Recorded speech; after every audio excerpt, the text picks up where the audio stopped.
There's another book about Donald Trump because we just didn't have enough. This time it's written by a former longtime aide to Melania Trump, and that is Stephanie Grisham. She had quit the Trump administration at the very end, on that random day, January 6th. I wonder what led her to want to quit the Trump administration then. Of course, it was because of the Capitol riot.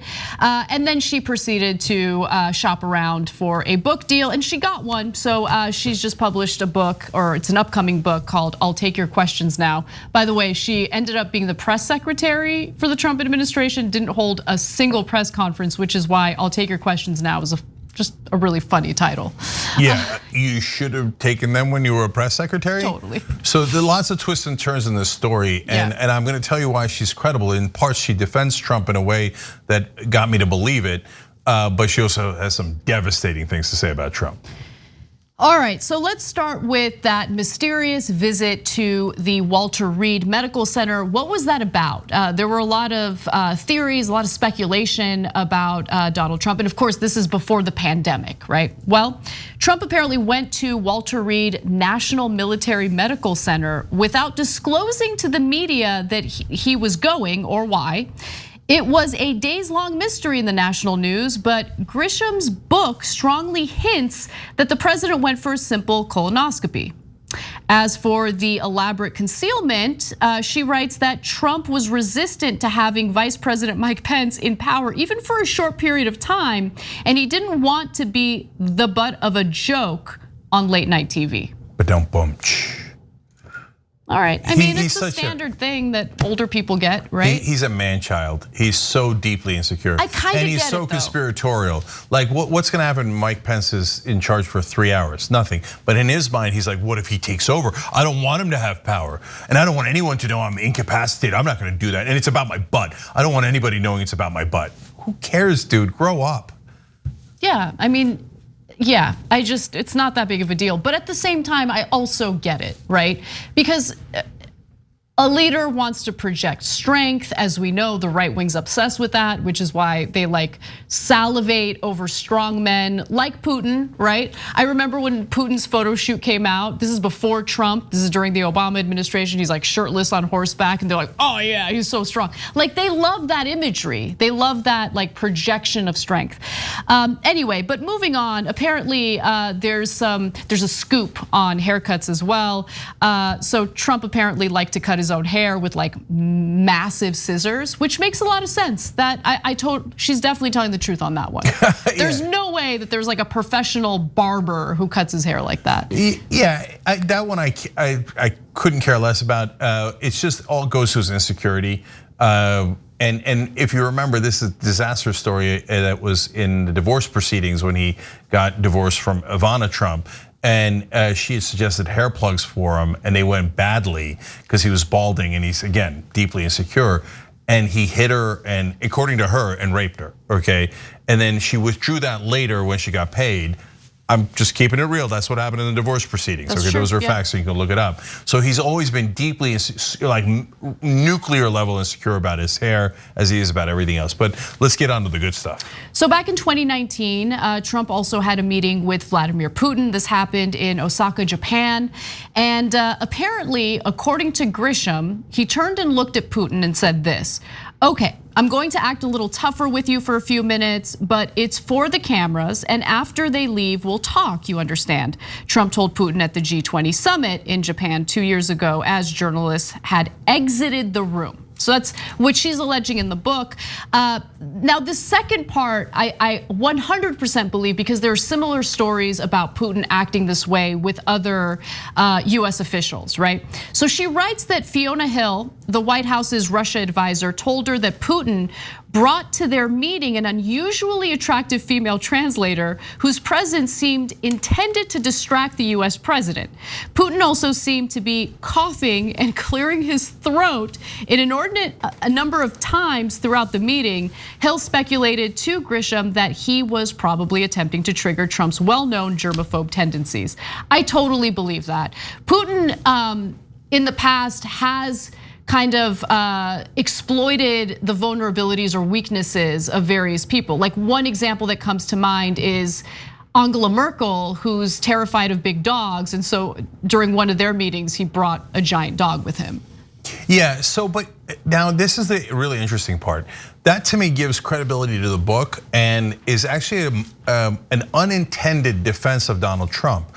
Because if Putin is bothering trying to get inside Trump's head, that actually means that he doesn't fully own him. So if they had a secret arrangement where Trump was 100% in his pocket, he wouldn't need to bring an attractive girl or cough or do any of those other extra tricks. He just wouldn't need it. Yeah. So I found that to be really interesting and slightly, exculpatory of Trump. Now, on the other hand, he says, now remember, I'm pretending to be tough against you, and when we talk in private, we'll talk. And then that led, and I'm obsessed with those secret meetings that Putin and Trump had. Hours and hours where Trump did not allow American translators in. It was just him, Putin, and a Russian translator. At one time he had an American translator and he ripped up her notes and said she's never allowed to talk about it. Because you think Trump's sitting in a 2-hour meeting, or in that case, an hour-and-a-half meeting, talking about policy? No earthly way that's what was happening. So what are they talking about all that time? I guarantee you it was about personal financial dealings. But again, apparently Putin didn't have him completely owned, so the compromat theory is less credible. Now he might have plenty of compromat on him after those meetings where Trump, I'm sure, asked for money. There's no other reason to keep him that secret. All right, and then there's the inevitable creepy stuff involving Donald Trump and his womanizing ways, which also isn't very surprising considering the dozens of women who came forward and alleged sexual misconduct by Donald Trump. But nonetheless, in this book, Grisham alleges that Trump became obsessed with a young female press aide who isn't named in the book.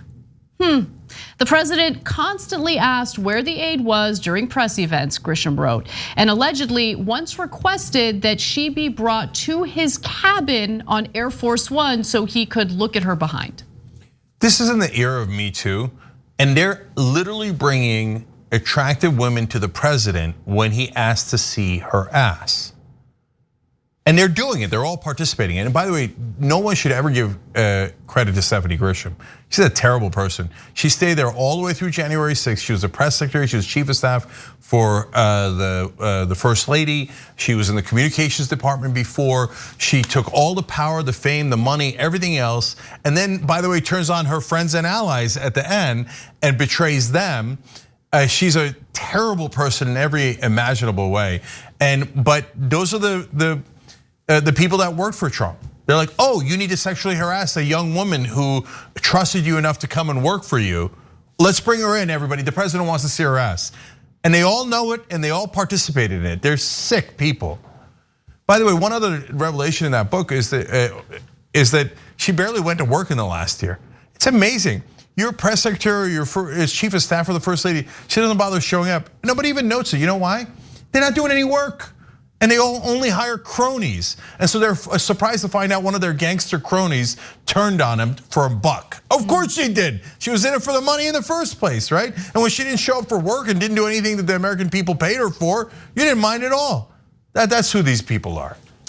And then finally, he was inappropriate toward Grisham too, especially when it came to discussing his own body parts. Trump once called her from Air Force One to assure her that his penis was not small or toadstool-shaped, as the porn star Stormy Daniels had alleged in an interview. These are the types of stories I really dreamed about doing when I was in journalism school.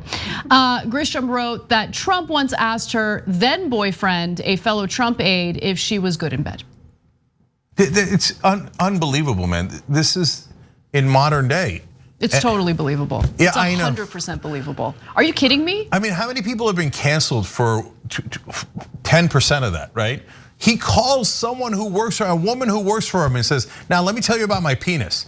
And by the way, let's know, Republicans were like, can you believe what Governor Cuomo did? He should be driven out of office. They're right about that, we agree with that because we're principled. When it comes to Trump, oh no, it's okay, no. Of course the president should be calling women he finds attractive that work underneath him and talking about how his penis is not small.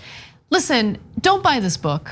Okay, stop giving money to people who worked within the administration, enabled all the bad behavior, and then turned around, shopped for, started shopping around to see the best deal they can get for a book like this, okay? We're giving you all the highlights now. This is all you need to know. Don't buy the book, it's garbage. It might have accurate stuff in it, but is it really gonna benefit your life to help enrich this woman with this garbage? I don't know. Whatever, do you boo, but I wouldn't buy it. Thanks for watching The Young Turks, really appreciate it. Another way to show support is through YouTube memberships. You'll get to interact with us more. There's live chat emojis, badges.